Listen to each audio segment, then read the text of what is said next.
Donc je voudrais maintenant introduire Gilles. Gilles, merci beaucoup d'avoir accepté de venir et de partager. Voilà, comme je l'ai dit, le digital, on n'est pas les seuls, mais chez nous, en tout cas, c'est vraiment effectivement une préoccupation très importante. Gilles, pour le présenter un peu, ceux qui ne le connaissent pas très bien, c'est en même temps un serial entrepreneur qui a créé beaucoup d'entreprises. Il a participé à la création du Conseil national du numérique en France en 2011. Il en a assuré la présidence au démarrage. Puis aujourd'hui digital champion auprès de la Commission européenne, donc sur tous les enjeux liés au numérique, toute la réflexion qui peut y avoir au niveau de voilà, de la Commission européenne. Ça, c'est première activité, hein, premier CV classique. Et puis le deuxième activité, c'est que tu es aussi quelqu'un qui partage beaucoup sur les transformations qu'on vit, parce qu'elles sont effectivement importantes.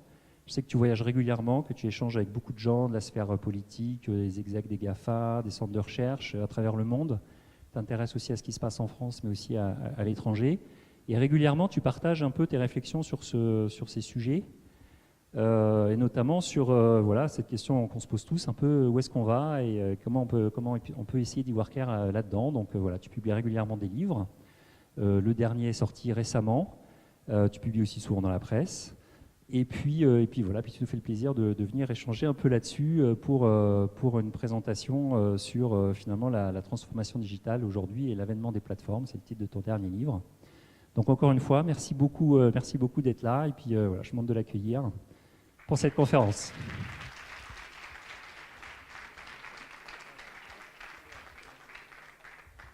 Merci, je suis très heureux d'être là. Ça me change de certaines conférences que je fais qui sont un peu plus formelles. Donc on va parler aujourd'hui de transformation digitale. Pourquoi est-ce qu'on va en parler? Parce que parmi les activités que j'ai eues, d'abord au sein de la sphère publique, je me suis rendu compte qu'il y avait un vrai enjeu d'explication en matière de transformation digitale. Et puis depuis maintenant quelques années, je me rends compte qu'il faut aussi faire cet effort à l'égard des entreprises et que c'est parfois encore plus compliqué pour les entreprises de comprendre comment est-ce qu'elles pourraient adopter les codes des entreprises digitales. Alors, je vais effectivement vous parler de transformation. Ce dont je vais vous parler, c'est un peu la synthèse de ce que vous trouverez dans mon livre. Mais ce que je fais quand je fais cet exercice, ce par quoi je commence, c'est finalement de définir ce qu'est la révolution digitale. Parce que on baigne tous dedans, vous êtes tous multiconnectés, certains d'entre vous le sont à l'instant même où je vous parle. Mais pour autant, finalement, qu'est-ce qui fait qu'on vit un moment qui est différent des années qui ont précédé et pourquoi il y a une soudaine accélération et qu'est-ce qui caractérise cette révolution? Ça, ce sont des notions qui ne sont pas forcément faciles à comprendre. Moi, je les résume en général en 3 notions que vous connaissez toutes, mais qu'on ne met pas forcément toujours ensemble.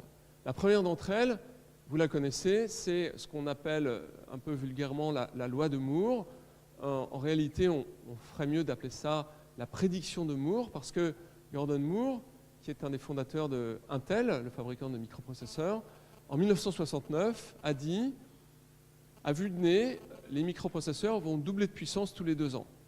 Et il s'avère que cette prédiction s'est révélée exacte à 4% près jusqu'à présent. Donc ces ordinateurs ont eu un coût qui a baissé de façon très importante au cours du temps. Ce que vous avez vu dans la précédente image, c'était le premier ordinateur qui était connecté à TCP/IP. Et puis ça a baissé. À partir des années 90, on est rentré dans l'ère de la micro-informatique. Et à partir des années 2000, on est rentré dans la micro-informatique personnelle. C'est le moment où certains d'entre vous ont commencé à avoir leur premier ordinateur connecté. Et puis en 2010, on est clairement entré dans une autre ère qui est, on va dire, le numérique ubiquitaire, avec une descente du coût continue de ce type d'équipement. Ce qu'il faut comprendre, c'est qu'on est à peu près passé de 10 000 transistors sur quelques millimètres carrés de silicium à aujourd'hui aux alentours de 10 milliards de transistors. Et tout ça grâce à cette fameuse loi de Moore. Donc, cette dynamique, elle nous permet d'être des multiconnectés. À l'instant où, en 2010, il y avait à peu près 900 millions de personnes qui étaient connectées à Internet. Et en 2016, ce chiffre s'est transformé en 3,6 milliards d'individus. Donc il y a à peu près la moitié de la planète qui est aujourd'hui connectée à Internet. Et au-delà de ça, la baisse du coût est totalement stupéfiante, puisque ce téléphone, qui est un smartphone, a été commercialisé en Inde l'été dernier pour 3 $, avec 6 $ de subvention fédérale. C'est-à-dire que le coût de ce produit était aux alentours des 9 $. Et c'est un téléphone qui fait la même chose que les smartphones que vous avez dans la poche. Et tout ça, encore une fois, emmené par cette fameuse prédiction de Moore. La prédiction ne s'arrête pas là, même si pendant quelques années, on a parlé d'un ralentissement de la loi de Moore. À partir de 2007 jusqu'à 2012, pour des raisons de contraintes technologiques, on a divergé par rapport à la prédiction de Moore. Eh bien, aujourd'hui, on considère que cette prédiction devrait continuer à s'appliquer jusqu'à 2020, 2022. Après, on aura des contraintes physiques. On aura à peu près atteint la taille des atomes des transistors. Et donc, on devra passer à des nouveaux designs pour faire continuer la prédiction de Moore. Mais néanmoins, ce que l'on peut prévoir, c'est qu'aux alentours de 2025, on devrait avoir un phénomène qui a lieu dans le domaine des télécommunications, c'est que l'ensemble de l'humanité sera connecté à Internet. Pas forcément propriétaire d'un téléphone connecté, mais aura la possibilité d'y accéder. C'est le cas aujourd'hui en matière de télécommunications mobiles. Toute la planète peut passer un coup de fil en louant un téléphone, en l'empruntant à quelqu'un de sa famille. Et ça sera probablement le cas à l'égard de l'Internet d'ici 7 à 8 années. Et puis au-delà de ça, un autre phénomène tout à fait spectaculaire, c'est qu'en plus de ces smartphones, ces appareils qui nous permettront d'accéder à Internet, on aura 100 milliards d'objets connectés, à peu près. Les instituts de recherche divergent sur ce chiffre, mais c'est à peu près ce qu'on estime. Et ce sont des objets connectés qui se trouveront dans l'industrie, dans les supply chains, dans nos maisons, dans nos voitures. Nos voitures elles-mêmes seront des objets connectés. Tout ça fait que le monde sera multiconnecté et de plus en plus connecté. Alors, il faut comprendre que cette évolution de l'informatique n'est pas une évolution linéaire. Elle est parcourue de grandes ruptures. Il y en a 3, en gros. Il y a l'ère ce qu'on appelle les mainframes, des ordinateurs qui sont généralement spécialisés pour faire une tâche par ordinateur. Ça, c'est une ère qui s'est éteinte dans les années 90 à peu près. Et puis, a succédé à ça l'ère de la micro-informatique, une organisation qui est beaucoup plus distribuée des systèmes d'information. Il y avait toujours des serveurs dans cette ère-là, mais qui étaient plus polyvalents. Et puis, là, on rentre manifestement dans une ère qui est assez différente, avec l'émergence d'une dynamique très particulière, qui est celle de l'intelligence artificielle. Donc là, très clairement, on revient à des approches qui sont très centralisées, avec des serveurs de services qui sont extrêmement centralisés, et une information qui est extrêmement pervasive, qu'on va retrouver dans des interfaces extrêmement variées. Alors, en termes productifs, qu'est-ce qu'il faut comprendre? Eh bien, dans l'ère des mainframes, on a pu faire des choses très simples, comme par exemple la paye des entreprises. L'une des premières entreprises qui a utilisé les ordinateurs pour faire la paye, c'est une entreprise dont le nom aujourd'hui a disparu, qui s'appelait Elf, dont la tour se trouve à quelques centaines de mètres d'ici. Et elle a eu des gains de productivité très importants de ce fait. Après, l'ère de la micro-informatique a connu des gains de productivité, notamment dans les PME. Et là, on va avoir des gains de productivité qui vont être très importants parce qu'on est capable de faire des tâches à très haut degré d'incertitude. Typiquement, conduire une voiture, être capable de communiquer avec un humain ou être capable de faire des classements sémantiques, par exemple dans la jurisprudence ou la common law dans le monde anglo-saxon. On est capable de faire très très rapidement des recherches dans des très gros volumes de texte et être capable de les classer en fonction de leur sens. C'est très compliqué de faire ça dans le domaine du droit et on y arrive à le faire assez bien aujourd'hui grâce à ce type d'approche. Donc ça, ce sont des ruptures fortes et ce sont des ruptures qui vont avoir des impacts importants. J'y reviendrai notamment sur la sphère économique. Et tout ce qu'il faut comprendre, la caractéristique première finalement de cette révolution digitale, c'est cette notion que j'aime beaucoup, qu'on appelle les gains d'opportunité. C'est le fait que dans la précédente révolution industrielle, le moteur, c'était l'énergie, le fait que l'énergie était abondante et peu chère. Dans cette révolution, la principale caractéristique, c'est l'information. Et c'est le fait d'être capable, en synchronisant l'information, en faisant en sorte que l'information et sa distribution aient un coût marginal, de créer des gains d'opportunité à très très grande échelle. Alors, c'est quoi les gains d'opportunité? quand je parle de ça, j'aime bien évoquer une notion qui n'est pas évidente à premier abord, c'est celle du développement du continent africain. Vous allez vous dire que ce n'est pas forcément le continent qui vous semble le plus numérique. Et pourtant, il y a un phénomène intéressant relevé par certains économistes, c'est que les pays qui, il y a 2 ans, ont connu la plus forte croissance en Afrique, ce n'est pas ceux qu'on aurait attendus, c'est les pays qui n'ont pas de matières premières. C'est-à-dire que la croissance africaine s'est soudainement affaissée avec le baisse du prix des matières premières. Et il y a un groupe de un peu moins de 30 pays, de 28 pays, qui a continué à avoir une croissance très très forte de 5,5% cette année-là. Et ça, c'était tout à fait inattendu pour les économistes.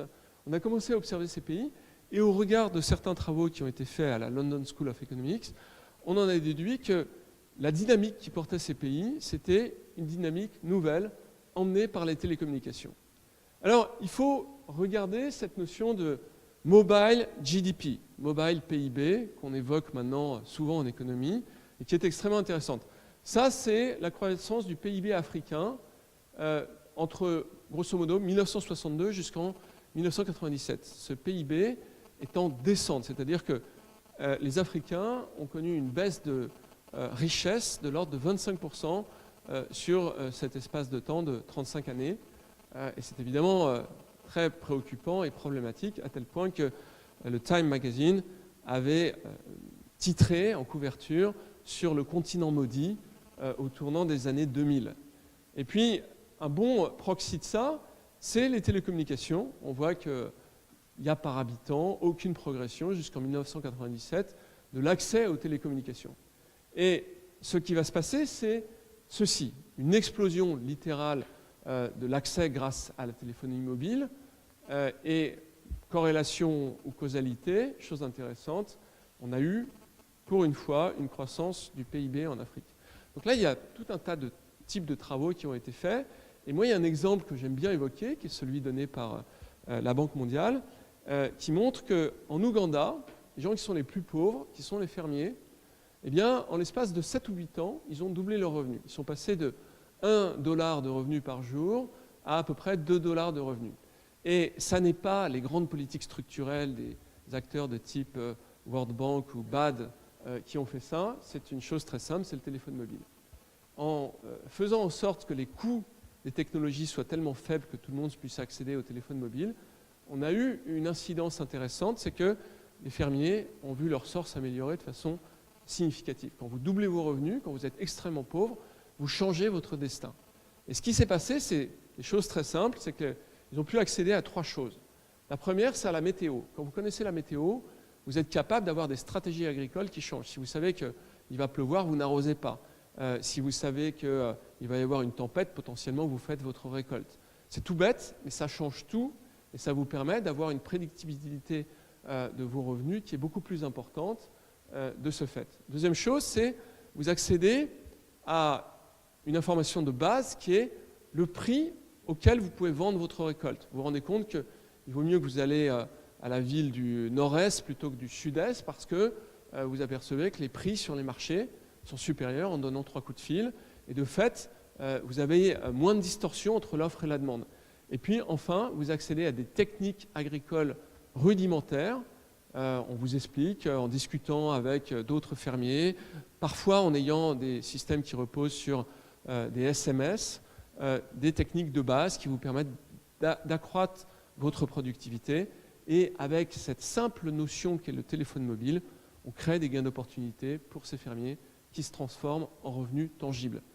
Là, on est dans un univers qui est proto-numérique, avant l'émergence du monde TCP/IP, mais on peut très bien concevoir l'impact que ça peut avoir de façon très efficace sur cette population, et d'ailleurs sur l'ensemble des populations, y compris évidemment les populations développées. Et puis, ce qui va se passer, c'est ceci. Ça, c'est la prédiction de la World Bank à l'égard de l'Afrique, donc une croissance des revenus par individu qui est très significative, et hasard ou au contraire corrélation avec cause, il y a une explosion de la pénétration des téléphones mobiles connectés à Internet, les smartphones, dans le même temps, donc une forte corrélation de ce fait. Et en fait, ce qu'on voit, c'est qu'aujourd'hui, en Afrique, il y a un certain nombre de services qui commencent à émerger, qui changent littéralement le développement de ce continent. Un exemple que je donne beaucoup, c'est celui de M-Pesa. M-Pesa, c'est du mobile banking. Ça commence en 2007 au Kenya. Et en l'espace d'une dizaine d'années, vous allez avoir 29 millions de Kenyans qui vont être des primo-accédants à des services bancaires. C'est-à-dire que grâce à cette application de mobile banking, ils vont accéder à des services parfois très sophistiqués en matière de services bancaires. Et de ce fait, ça va changer leur dynamique personnelle. En termes de microéconomie, quand vous avez par exemple $100, l'équivalent de $100, et que vous voulez les mettre à travailler, si ce sont des $100 issus de l'économie informelle, de l'argent en cash, ça va être compliqué. Vous allez le laisser sous votre matelas. Mais en fait, ce que permet le mobile banking, c'est de formaliser l'économie. Vous allez le mettre sur votre compte en banque et vous allez lui permettre de travailler plus facilement. Si vous voulez participer aux besoins en fonds de roulement de votre oncle qui se trouve à l'autre bout du pays, vous n'avez plus à traverser le pays en prenant un car, en y passant la journée, voire 2 jours pour aller et revenir. En 3 clics, vous participez à son besoin en fonds de roulement. Et puis, ça a des impacts macroéconomiques.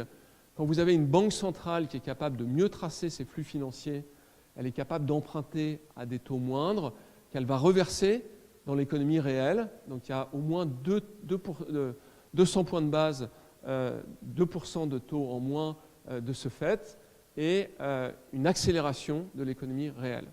Ce que dit la Banque mondiale, c'est qu'a priori, sur la croissance du Kenya, qui a été de 9% en 2015 ou 2014, un tiers vient de M-Pesa. Un tiers de la croissance du Kenya vient d'une seule application. Donc vous voyez là l'impact extrêmement concret que peut avoir le numérique, et on pourrait répliquer ce type d'exemple dans tous les domaines, dans les domaines de la santé, de la sécurité, de l'éducation, des transports, etc., etc. Et tout cela est en train de se construire avec des impacts dus aux gains d'opportunités qui sont extrêmement puissants. Donc ça, c'est la première dynamique qu'il faut comprendre, c'est celle de cette extraordinaire capacité qu'a la loi de Moore de nous multiconnecter tous à un coût marginal et à partir de là, de permettre des gains d'opportunités qui sont absolument fantastiques. La deuxième notion, c'est une notion finalement assez simple à comprendre, c'est celle que l'on appelle la multitude, le crowd, et en particulier l'intelligence de la multitude, qui est une caractéristique notoire.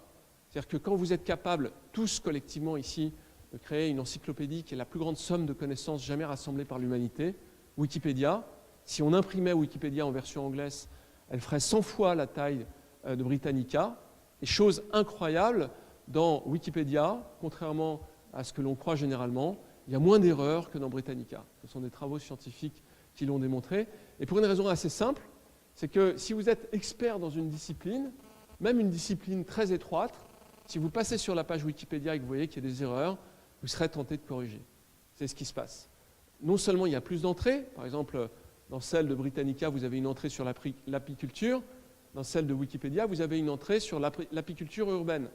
Mais en plus, vous avez la capacité de mobiliser beaucoup plus d'experts que vous le pouvez lorsque vous allez chercher les gens qui se trouvent à Oxford pour faire cette encyclopédie. Cette intelligence, je vais y revenir un peu plus tard, elle a un potentiel qui est encore insoupçonné, sous-utilisé et qui sera de nature à changer le monde au travers du siècle qui vient. Et puis la troisième notion, c'est une notion que vous connaissez, dont on parle beaucoup, c'est celle de la data. C'est l'extraordinaire 7e continent de la donnée et le fait qu'on est désormais capable d'utiliser cette donnée. Alors, rapidement, un petit aparté, ce qu'il faut comprendre, c'est qu'auparavant, ce qui se passait, c'est que les systèmes d'information étaient chers et ne permettaient pas de stocker la donnée. Donc on faisait beaucoup de traitements qui consistaient à isoler la donnée qui nous intéresse et puis à jeter ce qui ne nous intéresse pas. En allégorie, je dirais que si vous vouliez analyser une image, vous alliez dire, ce qui m'intéresse, c'est de compter le nombre de pixels. Donc vous allez dire, il y a 372, je n'ai pas compté, pixels marrons et 227 bleus. Et puis une fois que vous aviez fait ce décompte, vous alliez jeter l'image. Ça, c'était le monde d'avant. Vous aviez construit un système d'information uniquement pour faire ça. Dans le monde du big data, ce qu'il faut comprendre, c'est que vous avez la capacité de stocker cette image. Pourquoi ? Parce que les coûts d'administration ont baissé de façon drastique. Ce que vous faisiez auparavant pour 1 million d'euros en 2002, 15 ans plus tard, vous le faites pour 16 €. Il y a un ratio de 70 000 entre ces 2 temps et ces 15 années. Voilà ce qui se passe. Et donc, vous gardez l'image et vous avez la capacité, grâce à une nouvelle catégorie d'algorithmes, de choisir toutes les dimensions que vous voulez utiliser pour attaquer cette image. Vous pouvez dire, ce qui m'intéresse, c'est les couleurs, les craquelures, les contrastes, les vecteurs, l'émotion qui est dégagée par cette image potentiellement. Est-ce que c'est du portrait? Est-ce que c'est du paysage? Vous avez tout ça à la fois. Et ça, c'est le potentiel permis par cette révolution conceptuelle du big data. Donc en fait, on parle souvent, je crois à juste titre, de la règle des 3 V. Le volume, je viens d'expliquer ce dont il est question, capacité de traitement accrue. Et puis on parle aussi de vélocité, parce que ces algorithmes, ils permettent d'être beaucoup plus véloces dans la façon dont on va traiter le potentiel de données qui se trouve dans cette image. Et enfin, on parle de variété, c'est-à-dire que vous pouvez multicorréler les différentes dimensions. Vous pouvez comparer beaucoup de dimensions, ce que vous étiez incapable de faire avec les systèmes traditionnels auparavant. Donc tout ça vous donne un champ du possible qui explose littéralement.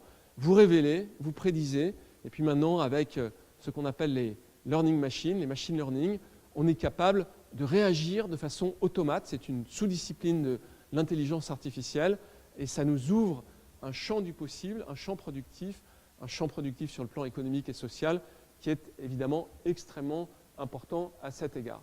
Donc 3 notions. La notion de la loi de Moore, qui nous permet d'accéder à l'information à un coût marginal.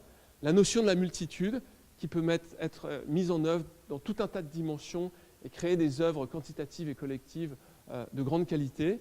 Et puis, la notion du traitement de la donnée, l'émergence du big data et de l'intelligence artificielle, qui permet d'avoir une capacité de modeler le réel et de comprendre le réel de façon beaucoup plus importante qu'auparavant. Donc ça, c'est les notions qui prévalent et qui sont au cœur de la révolution telle qu'elle se présente aujourd'hui, qui est en nette accélération. On est vraiment au creux de l'exponentielle actuellement, si l'on en croit les indicateurs que l'on peut observer. Alors, le monde qui vient, qu'est-ce qu'il a comme caractéristique? Est-ce que c'est un monde incrémental ou c'est un monde en rupture? Moi, j'ai plutôt tendance à penser que c'est un monde en nette rupture. Par exemple, si on observe le fonctionnement des entreprises issues du monde digital, on s'aperçoit que, par exemple, en termes de création de valeur, elles ne reposent pas sur des paradigmes traditionnels. La notion de gratuité, de freemium, est une notion qui est au cœur de ces entreprises. Quand vous utilisez des services comme Google, vous utilisez généralement des services qui sont gratuits. Même chose dans le cas de Facebook, parce que ce qui intéresse ces entreprises, c'est d'être capable de traiter votre donnée, soit pour pouvoir vendre d'autres services, soit pour placer de la publicité grâce à ces services. Donc c'est une rupture forte, mais qui ne s'exprime pas que là. Par exemple, c'est un monde qui est fait de transparence. La notion d'open source devient de plus en plus consubstantielle de l'émergence de ce monde. Ce monsieur, c'est Richard Stallman, c'est l'inventeur de Linux. Et Linux est aujourd'hui employé dans presque 60% des serveurs dans le monde, mais pas seulement, c'est aussi une dynamique que l'on observe dans bien des domaines. Par exemple, une entreprise comme Facebook va publier quasiment en temps réel les travaux de Yann LeCun, qui est un chercheur à la tête de l'intelligence artificielle chez Facebook. Et il va le faire non pas parce qu'il est altruiste, il l'est peut-être, mais aussi parce qu'il sait qu'en employant l'efficacité de la multitude, elle va patcher les bugs qui peuvent exister dans son code et elle va l'aider à mieux comprendre la façon dont il peut développer ces nouvelles dynamiques de réseaux de neurones, de deep learning et tout ce qui concourt au développement de l'intelligence artificielle. Un bon exemple de ce qui se passe en matière de multitude dans le domaine du code, c'est une plateforme qui s'appelle GitHub. Si vous allez sur GitHub, vous allez vous inscrire là-dessus, vous ferez partie des 19 millions de codeurs qui se sont inscrits sur GitHub. Juste pour vous donner une idée, on considère que dans l'ensemble du monde des startups, dans le monde entier, il y a moins de 10 millions de personnes qui travaillent. Vous avez 19 millions de codeurs qui sont inscrits sur cette plateforme, qui ont créé aux alentours de 38 millions de projets, qui représentent entre 100 et 200 milliards de lignes de code, et tout ça, c'est largement partagé. Vous avez le même type de plateforme dans le domaine de l'intelligence artificielle, dans le domaine de l'automatisme, etc., etc. Il faut savoir que les cœurs des véhicules autonomes sont aujourd'hui disponibles en mode open source. Et tout cela est en train de se répandre dans d'autres domaines, dans le domaine de la biologie, dans le domaine du hardware, dans tout un tas de domaines. On retrouve ces dynamiques parce qu'elles sont tout simplement efficaces. Donc vous voyez qu'il y a une rupture conceptuelle extrêmement forte sur la façon dont on crée de la valeur et on passe d'un modèle à l'autre. Alors le modèle précédent, c'est celui-ci. Ça, c'est quoi? C'est le modèle qui a fait toute la richesse que l'on connaît de la civilisation moderne. C'est le modèle d'organisation qui nous permet d'avoir de l'électricité, un micro, des ordinateurs, qui nous permet de nous habiller, qui nous permet de faire en sorte que, entre le début de la révolution industrielle et aujourd'hui, on a des gains de productivité de l'ordre de 150. Donc ce que vous faites aujourd'hui en une journée, il fallait 150 jours pour le faire, il y a seulement 250 ans, et c'est ce qui explique finalement notre richesse collective. Alors pourquoi est-ce qu'il y a sur cette image une photo militaire? Eh bien, quand à Meaux, à 100 km d'ici, on a commencé à avoir des manufactures de papier peint aux alentours de 1770, 1780, où il y avait plusieurs centaines de personnes, eh bien, le grand système qui permettait d'organiser les artisans, qui est le compagnonnage, ça ne fonctionnait plus. On ne savait plus faire fonctionner ces organisations. Et finalement, le calque sur lequel on s'est reposé pour organiser ces entreprises, c'était l'armée royale française, l'armée britannique dans le cas du monde anglo-saxon. Et c'est là-dessus qu'on a défini ce qu'était un contremaître, un maître, etc. On a calqué le modèle organisationnel des militaires. Et ce modèle-là, ça reste aujourd'hui le modèle en vigueur aujourd'hui très largement. On l'a perfectionné, on a rajouté la division scientifique du travail avec Frédéric Taylor, la bureaucratie et l'administration avec Fayol et Weber. On a inventé après le toyotisme, le fordisme, le toyotisme, et puis d'autres gourous du management ont modernisé tout ça. Mais intrinsèquement, c'est resté finalement le même modèle.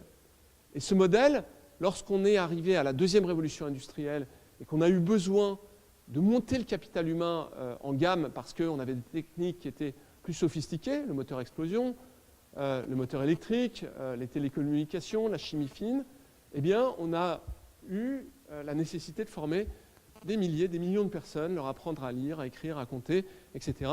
Ça a été le moment où on a inventé l'école publique obligatoire. C'est comme ça que ça s'est fait. Ça s'est fait parce que c'était nécessaire pour l'outil productif. Et l'école publique obligatoire, son proxy, c'était l'industrie. Alors vous pensez que j'exagère un peu, mais si vous lisez Max Weber, justement, eh bien, il le raconte très très précisément. Il raconte comment, au Royaume-Uni, en Europe, on a organisé l'école publique obligatoire et on a donné des gradients qui vous permettaient de vous insérer dans le système productif en fonction des gradients que vous obtenez. Alors tout ça, c'est très bien, ça a fonctionné.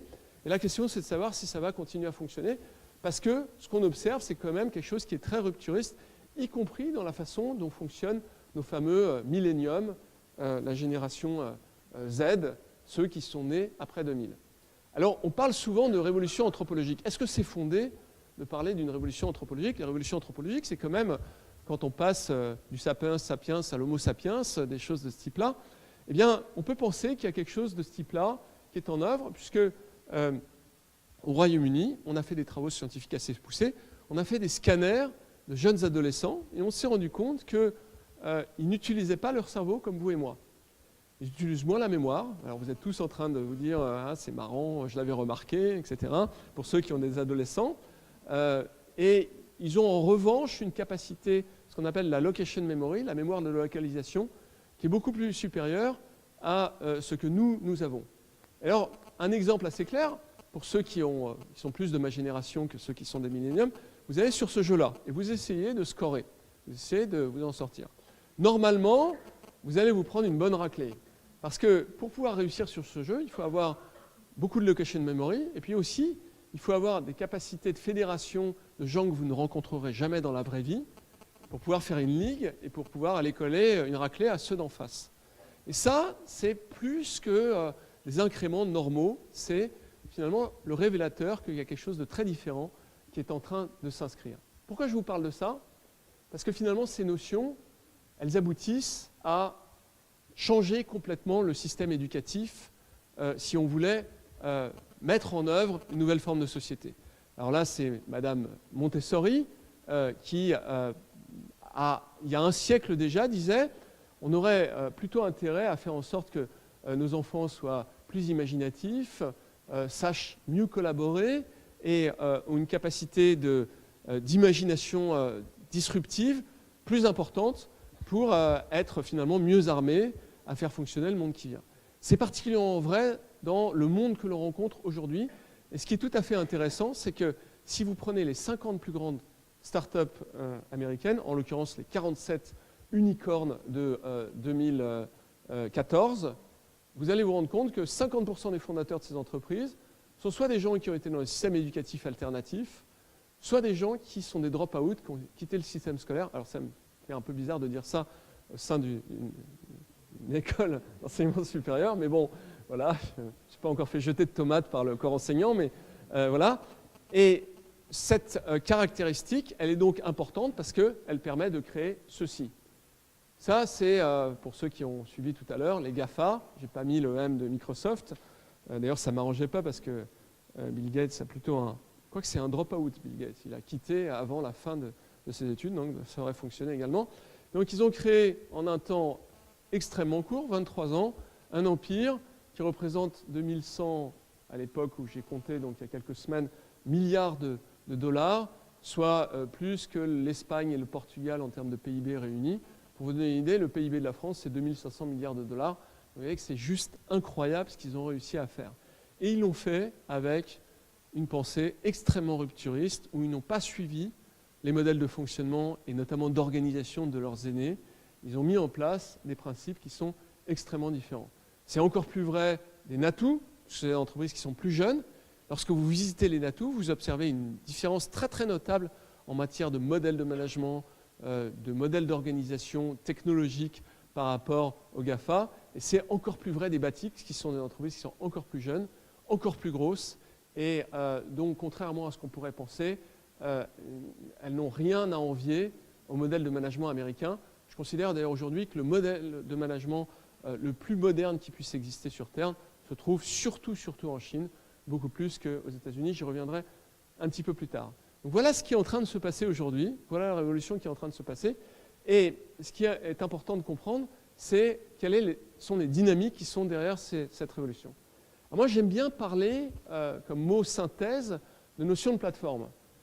Entreprise as a platform. Pourquoi ? Parce que c'est à la fois la convergence du modèle technologique et du modèle managérial. Le modèle technologique, c'est ce qu'on appelle l'exposition unifiée des données et les API. Donc c'est le fait d'être capable de transversaliser l'information de façon extrêmement importante et de s'affranchir de ces notions d'ERP qui font quand même des silos et qui respectent également les modèles de silos hiérarchiques que l'on observe dans les entreprises.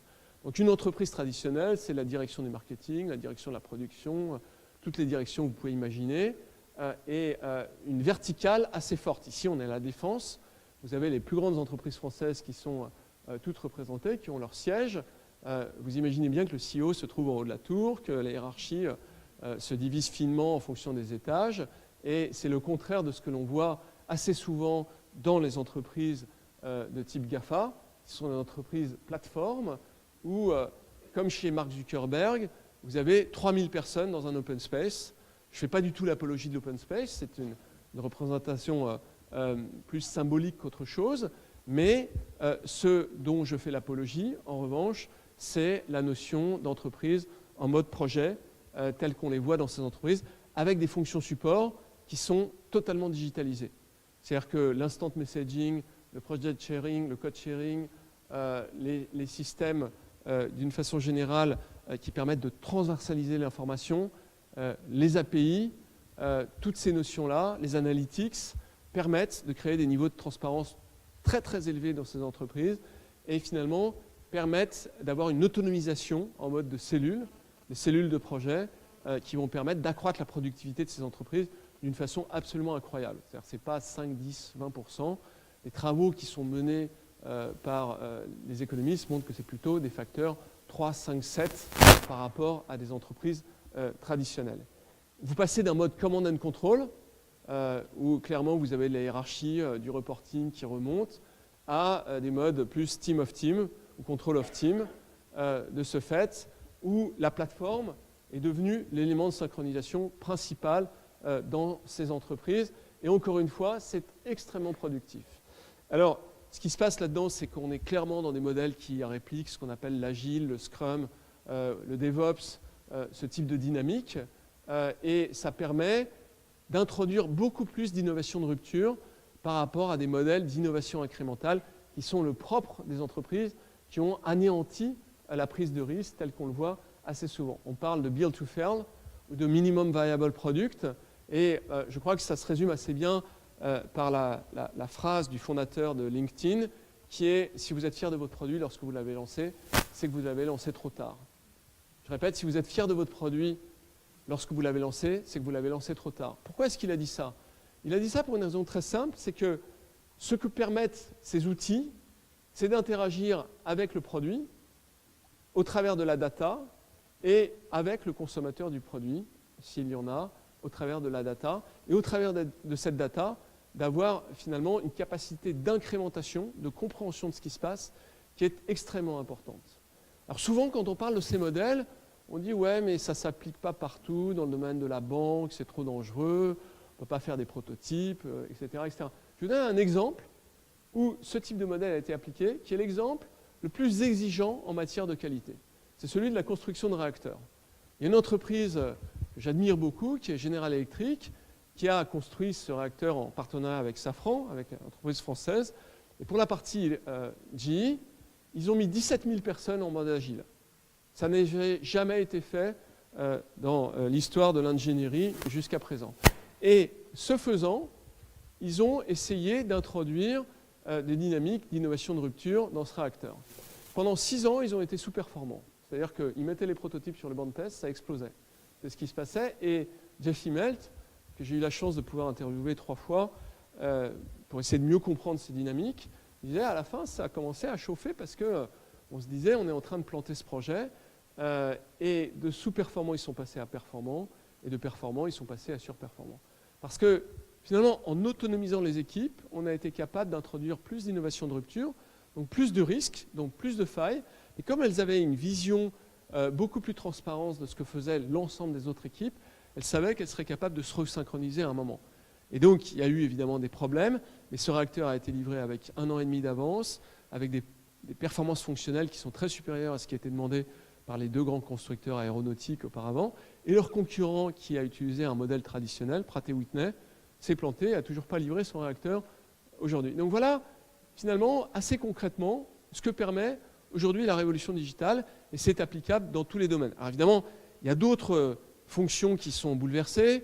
Par exemple, les dentistes sont totalement digitalisés. Moi, mon dentiste, il est capable à la fois de prendre ses rendez-vous sur des plateformes en ligne, il est capable de rentrer dans ma bouche avec un orthodontiste en temps réel, il est capable également d'imprimer, alors je ne sais pas, la dernière fois que je l'ai vu, il ne l'avait pas encore acheté, mais une prothèse dentaire finale grâce à des modèles d'impression de type stéréolithographie, et puis il a tous ces flux qui sont totalement dématérialisés. Et ça, ce sont des plateformes de type SaaS qui permettent également de faire ce genre de choses avec beaucoup d'efficacité.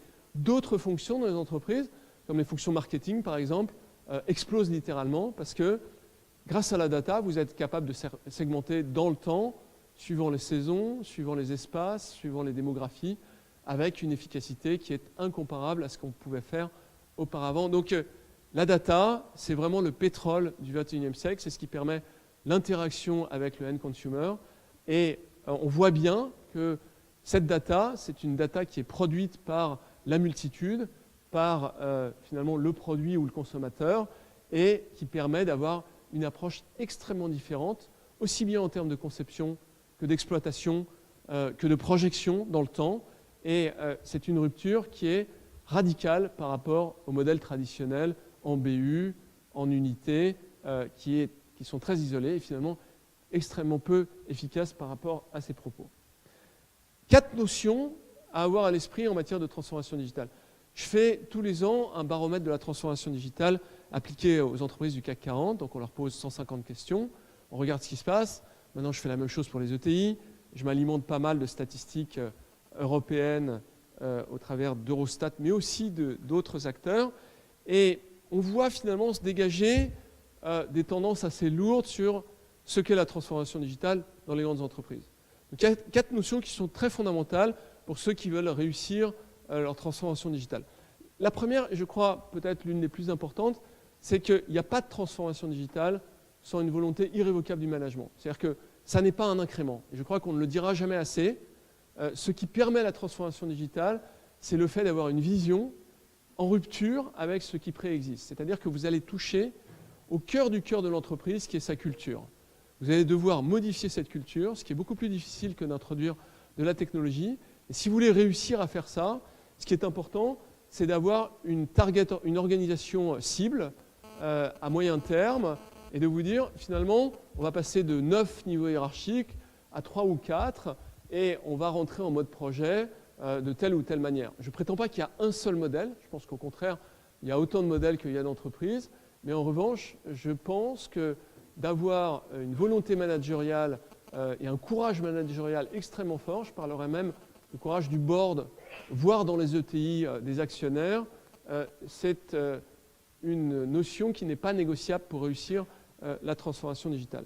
La deuxième notion, c'est une notion qui est assez évidente et qui recoupe ce que j'ai dit préalablement, c'est que finalement, là où dans la précédente révolution industrielle, le besoin primaire c'était l'énergie, ici, le besoin primaire c'est le capital humain. Et une fonction qui a été, je pense, beaucoup délaissée ces dernières décennies, qui est la fonction RH, est déterminante pour réussir la transformation digitale. Les RH, finalement, vont avoir plusieurs fonctions à couvrir, qu'elles couvrent aujourd'hui assez mal. La première d'entre elles, c'est d'être capable de détecter leurs champions. C'est-à-dire que de faire une cartographie des compétences digitales de l'entreprise, c'est important parce qu'elles ne sont pas réparties de façon hiérarchique. C'est-à-dire que les compétences ne se trouvent pas dans le management, contrairement à ce qu'on pense. À chaque fois qu'il y a une cartographie digitale qui est faite dans une entreprise, on est assez surpris de trouver des compétences importantes au niveau du staff, notamment parce que y a un aspect démographique qui est relativement important. Vous avez plus de chances d'avoir appris un code récent si vous êtes jeune que si vous êtes vieux. À la poste, là où il y a plus de gens qui maîtrisent le Python, c'est au niveau des postiers. C'est surprenant, mais c'est comme ça. Et donc vous devez avoir une stratégie qui consiste à détecter les talents et à éventuellement organiser la mobilité de ces talents. Ça, c'est déjà quelque chose qui nécessite d'avoir un soutien extrêmement fort du top management de l'entreprise pour pouvoir faire cette chose-là. La deuxième notion, c'est qu'il faut le comprendre, il y a une diffraction très importante entre la création de compétences et le besoin des compétences. On considère aujourd'hui que c'est le principal frein à l'expression de la révolution productive, c'est qu'il y a trop peu de compétences qui sont formées par rapport aux besoins d'une révolution qui s'exprime à l'échelle de l'ensemble de l'humanité. Eh bien, cette diffraction est en train de s'accroître. Ma conviction, c'est que la guerre de talents va s'enclencher à une échelle globale. C'est-à-dire que, contrairement à ce que l'on voit avec le phénomène Trump aux États-Unis qui cherche à refermer les frontières, eh bien, vous avez de nombreux États, la Chine, plutôt Shanghai, mais également Singapour et d'autres pays, qui cherchent à avoir des politiques extrêmement agressives d'attraction de compétences digitales. Et ce phénomène, me semble-t-il, devrait normalement contaminer l'ensemble des nations et l'ensemble des entreprises. Et donc, pour un DRH, le fait d'avoir une marque employeur qui soit forte, qui ait une mission au-delà du fait de remplir une tâche donnée, est un élément déterminant. Parce que lorsque vous allez recruter des gens qui auront, comme c'est le cas pour ceux qui sortent des grandes écoles de code en France, une dizaine d'offres sur la table, ce qui fera la différence, c'est finalement le soft power de la marque employeur. Et ça, ce sont des notions qui sont assez peu comprises aujourd'hui encore par les grandes entreprises. J'ai compté que des entreprises qui ont finalement une mission exprimée sur la homepage de leur site web comptent pour une minorité des entreprises du CAC 40. Si vous allez voir les sites web de l'ensemble des entreprises du CAC 40, vous allez être surpris qu'au-delà du fait de produire de l'énergie pour l'une d'entre elles, le fait de dire changer le monde de l'énergie ou changer le sort des hommes grâce à l'énergie, ce n'est pas quelque chose qui est clairement exprimé. Ces notions sont fondamentales pour pouvoir recruter ces talents. Et puis la troisième notion, c'est que ce qu'il faut comprendre, et ça c'est je crois aussi très important, c'est qu'on rentre dans un monde qui, parce que l'information est globalisée, va avoir des cycles d'innovation de plus en plus courts. Et donc l'objectif, ce n'est pas de maîtriser l'intelligence artificielle, le big data ou le cloud, l'objectif c'est d'avoir une organisation qui soit résiliente à des cycles d'innovation de plus en plus courts et d'avoir un système de formation des compétences qui soient intégrées à l'entreprise pour pouvoir finalement être résistant à l'ensemble des vagues d'innovation qui arrivent. Ça veut dire disposer potentiellement d'une université interne, ça veut dire avoir des MOOC ou ce genre de choses, mais ça veut dire aussi avoir une autonomisation très très forte des équipes pour pouvoir faire ce genre de choses. Mais d'une façon générale, ça veut dire accorder une attention beaucoup plus soutenue à ces enjeux de formation qu'une entreprise ne l'a jamais fait jusqu'à présent. Donc cette deuxième notion, capital humain, fondamentale, beaucoup plus que la technologie en elle-même, parce que finalement, vous ne serez pas capable d'intégrer la technologie si vous n'avez pas les compétences qui comprennent comment elle marche. Troisième notion, c'est une notion un petit peu plus compliquée, une notion hybride, qui est la notion d'avoir finalement des cycles de temps qui sont différents dans l'entreprise. Quand vous êtes dans le monde de la banque assurance, le fait de gérer votre legacy, vous pouvez l'exprimer au moins sur 10 ans, peut-être sur 15, peut-être sur 20. C'est-à-dire vous débarrasser des AS400, des mainframes dont on parlait tout à l'heure, c'est très lourd parce que vous avez des applications qui tournent dessus, vous ne savez pas les débrancher et c'est relativement compliqué. Donc vous êtes obligé d'avoir une roadmap industrielle de très long terme et évidemment, vous n'allez pas attendre de devenir une plateforme pour rentrer dans la révolution digitale.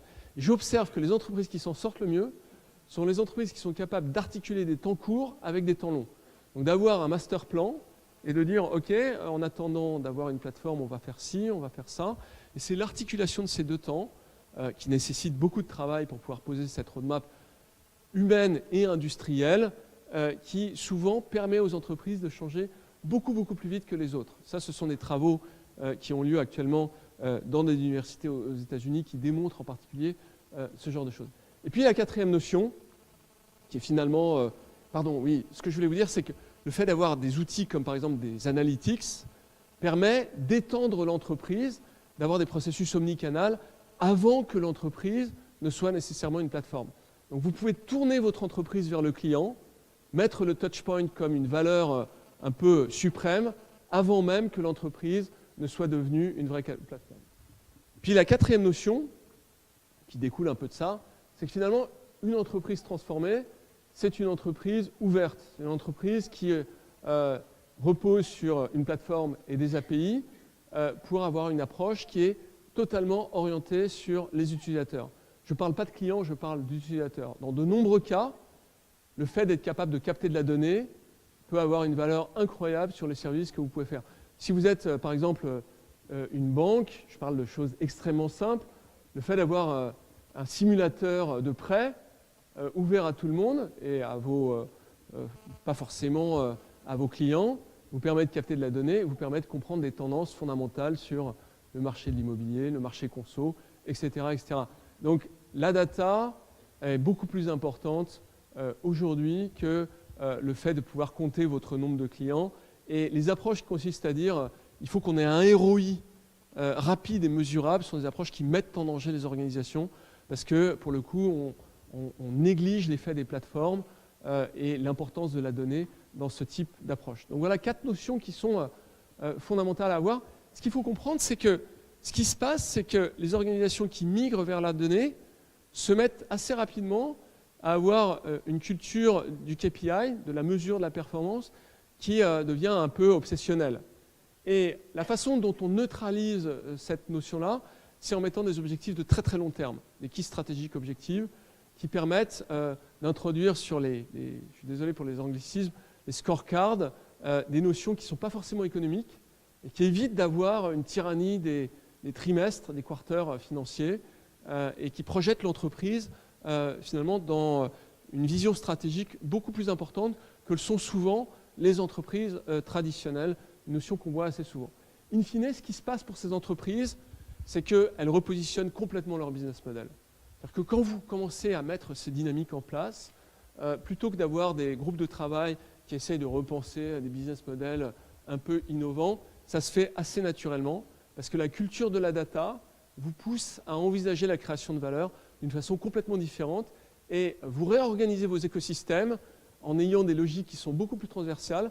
Vous êtes dans des logiques qui ne sont plus des logiques de silos ou de chaînes de valeur verticales ou de sous-traitance, mais beaucoup plus de surtraitance. Vous allez vous placer en mode plateforme au-dessus potentiellement de vos compétiteurs et de vos partenaires. C'est ça finalement un peu l'aboutissement de la transformation digitale. Donc voilà ce que je voulais vous dire à cet égard. Tout ça, c'est un peu dans le livre que vous allez gagner ou acheter pour ceux qui ne l'auront pas gagné, parce qu'il ne coûte que 18,50 €. Et c'est issu de à peu près, je n'ai pas compté exactement, entre 130 et 150 interviews que j'ai fait un peu partout dans le monde. Et la grande surprise, je crois, pour moi, lorsque j'ai écrit ce livre, c'est que je trouve que ces notions sont très peu théorisées, y compris dans la littérature anglo-saxonne. C'est-à-dire que ça commence un peu à sortir, c'est beaucoup discuté dans les écoles de management, les business schools américaines, mais je trouve que le paradigme, le Peter Drucker de la transformation digitale n'existe pas encore, et je peux vous dire que j'ai eu beaucoup de plaisir à écrire cet ouvrage. Voilà, je vous remercie pour votre attention et je pense que...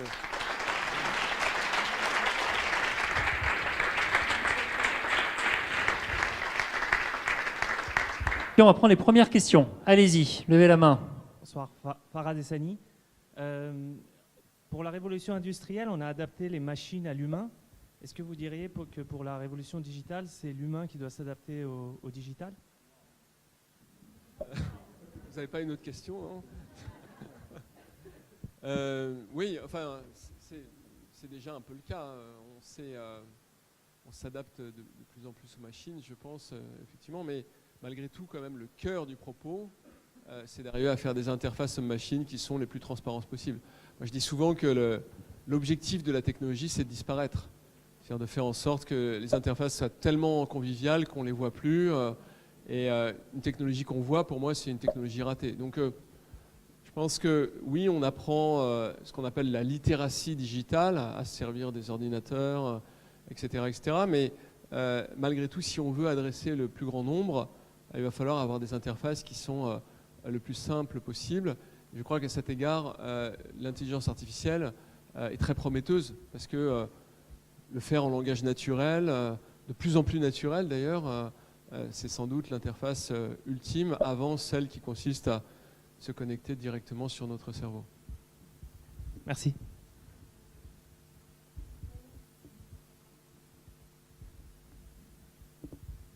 Bonsoir. Il y a effectivement tout un monde à transformer et c'est très excitant, mais il y a aussi tout un monde, à mon sens, à préserver.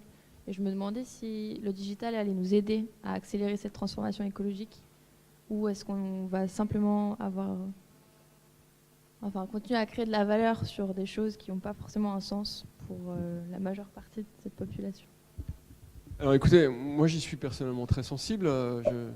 Je crois que les enjeux d'environnement qui nous font face sont tellement monumentaux qu'on a besoin de la technologie pour faire des gains de productivité pour pouvoir les adresser. Une discipline que j'aime beaucoup, c'est ce qu'on appelle le Digital Social Impact, faire en sorte de changer non pas l'économie mais le monde social avec le digital. Et pour tout vous dire, moi un sujet qui m'intéresse beaucoup, c'est celui de ce qu'on appelle la Grande Muraille Verte, qui consiste à construire une barrière climatique en Afrique, dans la région sud-saharienne. Et je pense qu'une façon d'adresser ça, c'est de le faire avec beaucoup de technologie. Donc j'espère qu'on prendra cette direction. Je ne le vois pas toujours. Il y a une part de la technologie qui est très consumériste et une grande part. Il y a aussi les enjeux de consommation d'énergie qui sont préoccupants. Il y a le recyclage de tous les déchets des technologies qui sont également un sujet de préoccupation. Mais il y a les gains d'opportunité. C'est-à-dire que quand vous utilisez un Blablacar, finalement, pour emmener 2 personnes à Nantes, vous utilisez 2 fois moins d'énergie par personne qu'auparavant si vous avez 2 personnes dans la voiture par rapport à une. Et les gains d'opportunité permettent peut-être d'arriver à vivre avec une planète plutôt que 5 si on continue la tendance sur laquelle on est parti.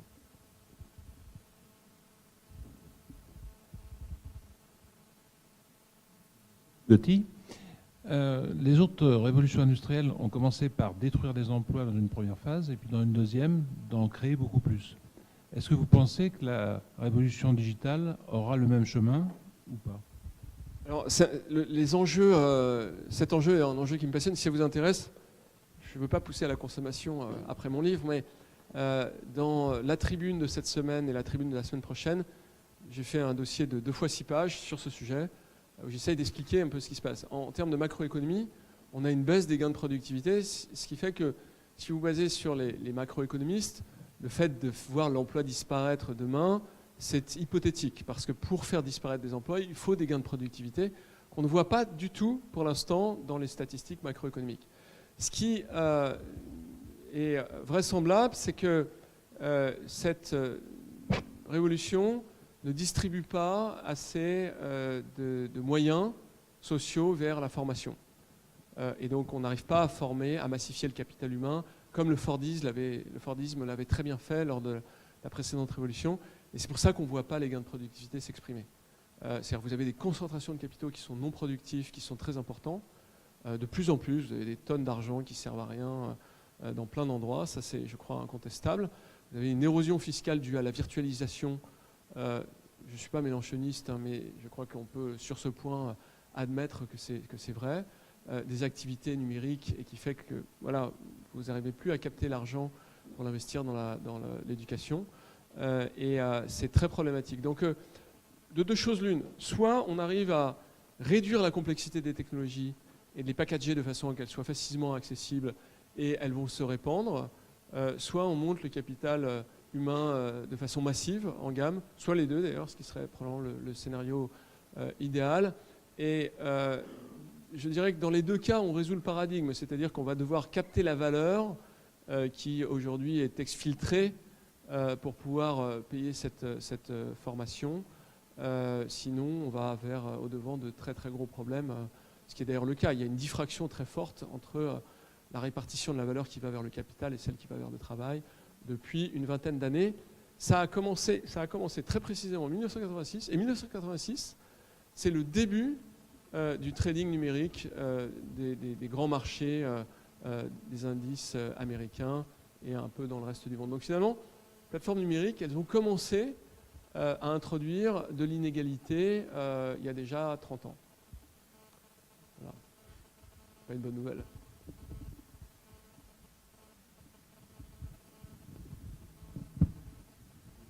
Oui. Qu'est-ce que vous pensez du projet, ou je ne sais pas vraiment où ça en est, de la Commission européenne, de limiter, voire supprimer les cookies publicitaires ? De limiter ou voire supprimer les cookies publicitaires sur les sites ? Écoutez, je ne suis pas au courant, j'y passe quand même pas mal de temps, je n'ai pas entendu parler de ce projet. Il y a le règlement européen des données qui va rentrer en œuvre l'année prochaine, qui partait au départ d'une volonté effectivement de contrôler les cookies de façon extrêmement forte. Ce texte, il a été voté au Parlement, il définit la data que l'on crée au travers de ces cookies comme quelque chose d'assez inaliénable, c'est-à-dire que vous êtes propriétaire de votre donnée où qu'elle se trouve et vous êtes capable de la récupérer dans quelles conditions que ce soit. Il y a peut-être une initiative, mais en tout cas pas venant de la Commission, probablement enfin je ne vois pas très bien comment ça pourrait venir d'un groupe de parlementaires, mais je n'ai pas entendu parler de ce projet-là.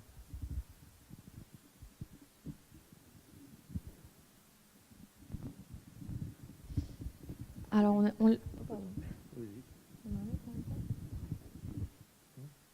Non, mais... Oui, j'ai une question sur la France et le digital. On voit quand même que les nouveaux business models sont quand même contrariés par la sortie de textes réglementaires, par la position de certains politiques qui n'ont peut-être pas toujours tout à fait compris les enjeux de cette rupture. Comment se situe la France par rapport aux autres pays et comment faire pour que on puisse avoir peut-être un peu plus d'avis favorables par rapport à cette nouvelle transformation qui quand même posait problème en termes de textes réglementaires. Enfin, moi, je le vois dans notre métier, on a des gros problèmes par rapport à tout ça. Vous êtes dans quel métier ? Nous, on est dans le bâtiment. Par exemple, avec le code des marchés publics, on ne peut pas faire des choses... Enfin, tout est normalisé et c'est très dur de sortir des sentiers battus.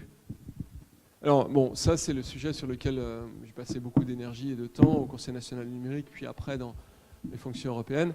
Si vous voulez, le truc qui m'a vraiment frappé lorsque je suis rentré au Conseil national du numérique, c'est qu'il faut bien comprendre que je suis passé d'une situation d'entrepreneur à une situation de personnalité chargée de discuter avec un gouvernement.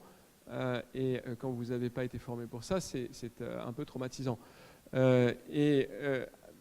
les choses qui m'a vraiment stupéfait, je ne peux pas le dire autrement, c'est l'incompétence sur ces sujets de l'ensemble de la classe politique qui ne comprend pas. Je suis en train de faire un petit classement d'ailleurs des parlementaires qui comprennent les enjeux digitaux. C'est dramatique. Allez, sur les 2 chambres, moins de 25 personnes. Donc c'est juste dramatique. J'ai été voir Claude Barthelone, le président de l'Assemblée nationale, en lui disant, écoutez, moi je suis prêt à créer un cursus de formation pour les parlementaires, et ce que je vous demande, c'est de mettre une sorte de badge sur toutes les pages des parlementaires qui auront suivi ce cursus. Il a noyé le poisson comme il pouvait. D'ailleurs, j'ai été aussi le voir à l'époque avec une pétition de 120 000 personnes pour la transparence des frais parlementaires. Voilà, je le dis en passant. Dans les 2 cas, vous avez vu que j'ai eu beaucoup de succès.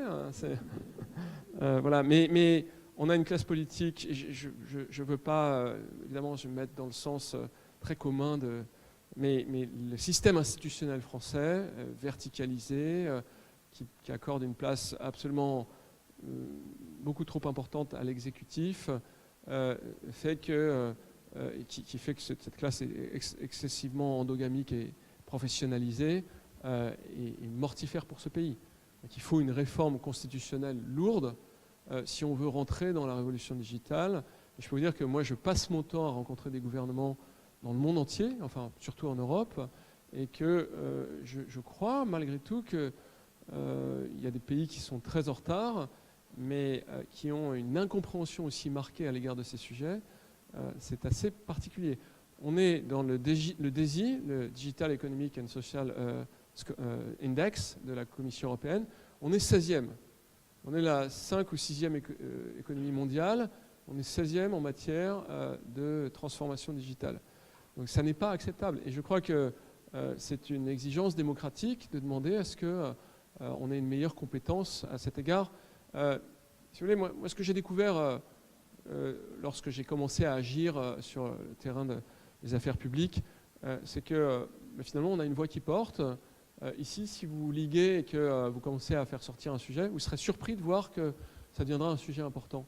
Et donc moi je crois qu'une des caractéristiques de la révolution digitale, c'est de donner potentiellement beaucoup de pouvoir à des citoyens qui ne se comporteraient pas comme des trolls en tant qu'individus, mais qui auraient une action collective concertée, ce que permet de faire particulièrement bien les plateformes digitales.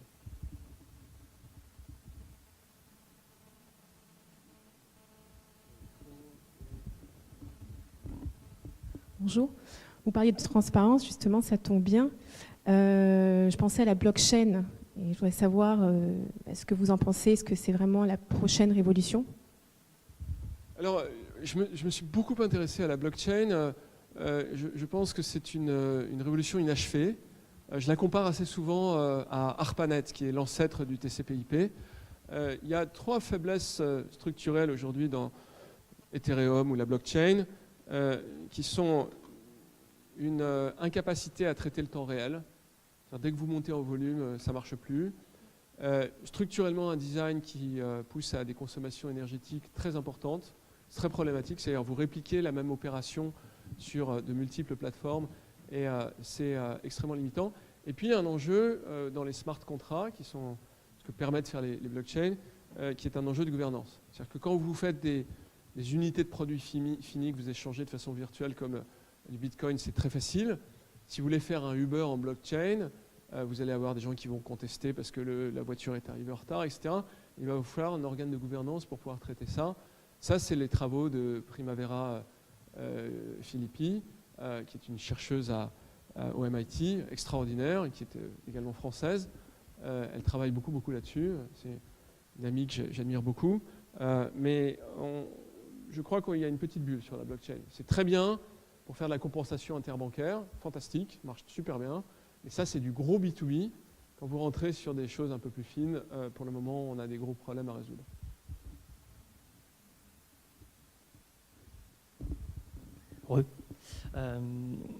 En tant qu'entrepreneur que vous êtes, si vous deviez donner un conseil à des dirigeants de TPE ou de PME, s'ils doivent digitaliser toute leur société pour survivre, quel angle d'approche est-ce que vous conseilleriez? J'en ai parlé un peu dans ma conférence, mais dans mon livre, avez pensé que je fais vraiment de la vente forcée, mais à la fin, j'explique un peu la méthodologie qui permet d'aborder la transformation digitale. C'est très classiquement, ça passe par un audit, une cartographie des compétences digitales au sein de l'entreprise avant toute chose. Donc ça, c'est la première des choses à faire. Après, si vous avez un top management qui n'est pas formé, qui ne comprend pas la profondeur de cette transformation, ça va être très très compliqué. En fait, ma question, je me rappelle cette partie de votre présentation, ma question portait sur les limites des ressources que peuvent disposer les petites sociétés. On va parler d'une société de 10 ou de 15 personnes où le patron fait tout. Et à ce moment-là, comment il doit s'y prendre? À quel moment il doit générer du temps ou de l'argent pour digitaliser sa société? Pas vraiment au niveau de... Alors, écoutez, ça c'est vraiment un gros sujet. Le problème qu'on a en France, c'est qu'on a des TPE qui sont très peu transformées. Le DESI le montre particulièrement. Et ça crée un problème de compétitivité à terme important. Et moi, j'avais recommandé, quand j'étais au Conseil national du numérique, qu'on fasse une sorte de plan Marshall de la formation. Heureusement, mon successeur, pas celui d'après, mais celui d'après, Mounir Mahjoubi, a repris cette idée et a essayé de pousser le gouvernement à lancer ce plan. Ça n'a pas été fait. Il faudra qu'un gouvernement le fasse. Et je pense que c'est un investissement qui sera extrêmement rentable. Montrer à des entrepreneurs l'importance que peut avoir le cloud, les services cloud, ça vous permet d'accéder à des services qui sont incroyablement sophistiqués à des coûts marginaux. Vous ne payez pas le CAPEX, vous ne payez pas le bilan, vous payez que de l'exploitation. Et donc c'est incroyable. Moi, assez souvent, je suis confronté à des petites TPE, et puis j'ai des discussions avec le patron, je lui dis, tiens, tu pourrais peut-être faire ça, ça, ça. Et parfois, ça aboutit à des changements de processus au sein de ces entreprises qui sont relativement significatifs. On va prendre une dernière question, peut-être. Tout au fond, là-bas, peut-être. 2 dernières questions, alors.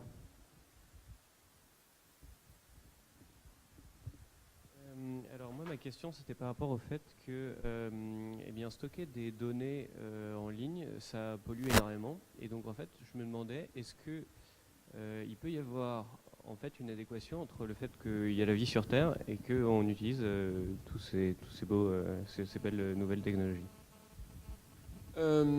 Alors, pour vous, le monde du digital, ça consomme combien de l'énergie électrique? Je n'ai absolument aucune idée. Ouais. Le chiffre qui circule en général, c'est 10%. En réalité, et je tâcherai de le poster sur Twitter ce soir, il y a une étude très très poussée qui a été faite par les Américains qui montre que l'ensemble de vos smartphones plus l'ensemble des data centers, c'est entre 2 et 3%. Voilà. Moi, je crois qu'il faudrait mettre en regard de ça les gains d'opportunités qui sont possibles et la non-utilisation d'infrastructures qui est permise par exemple par Airbnb. Si vous voulez construire le nombre de chambres hôtelières qui correspondent à 1 million de nuitées par nuit, en fait, vous allez voir, ça fait beaucoup de béton. Le béton, c'est très très polluant. Donc voilà typiquement ce qu'on peut faire avec du digital. Donc j'ai plutôt tendance à penser que le bilan est positif. Ce n'est pas pour ça qu'il faut ignorer, essayer de décarboner l'utilisation de l'énergie qui alimente les data centers ou faire en sorte qu'on recycle mieux les équipements électroniques. Mais je crois qu'il faut prendre en compte aussi cette dimension-là.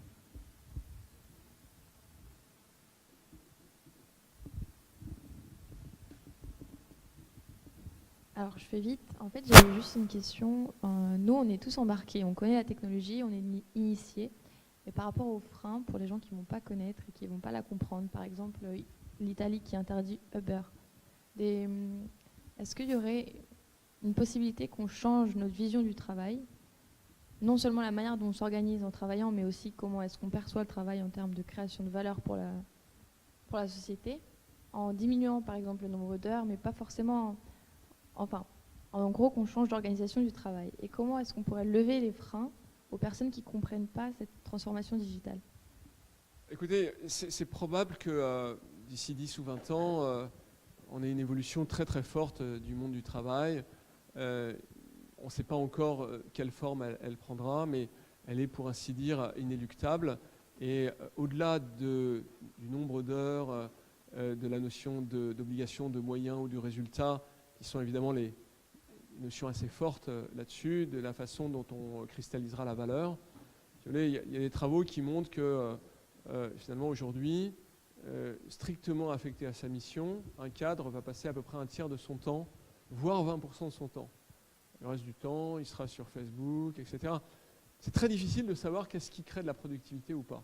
Peut-être que c'est passer plus de temps encore sur Facebook, paradoxalement, qui en crée. Je voudrais bien croire une étude qui montrerait ça. Mais ce qui, je crois, est important, finalement, c'est deux choses, qu'il y ait des travaux de recherche qui soient faits à cet égard. Et encore, je l'ai dit tout à l'heure, j'ai été très surpris de l'insuffisance de la recherche et de la littérature qui existe sur ces sujets. Et puis, qu'on accroisse la notion de débat citoyen. C'est-à-dire que moi, ce qui me frappe, c'est qu'à un moment où finalement on a une capacité d'exacerber l'intelligence collective de façon tout à fait inégalée, finalement on a l'émergence de grands courants populistes et ça c'est sans doute finalement la phase par laquelle il faut passer pour voir qu'un monde meilleur émerger, mais c'est parfois un peu inquiétant. Merci beaucoup Gilles, ce sera le mot de la fin. Merci.